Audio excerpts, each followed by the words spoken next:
గత రెండేళ్లుగా రేవంత్ సర్కార్ చేసిన ఘనకార్యమేంటో తెలుసా? అప్పుల కుప్ప.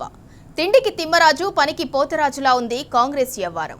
ఈ ప్రభుత్వంలో మేతలు తప్ప చేతలు లేవు. రెండేళ్లు కాలేదు 3 లక్షల కోట్ల అప్పు తెచ్చి జనం నెత్తిన రుద్దాడు రేవంత్ రెడ్డి.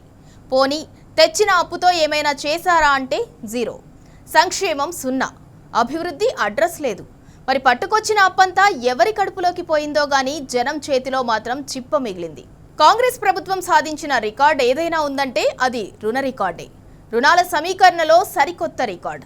గతంలో ఎన్నడూ లేని విధంగా అప్పులు చేస్తోంది కాంగ్రెస్ ప్రభుత్వం. ప్రస్తుత ఆర్థిక సంవత్సరం అంటే 2025-26 తొలి 6 నెలల్లో 45,162 కోట్ల రుణాలు తెచ్చింది ఈ ప్రభుత్వం.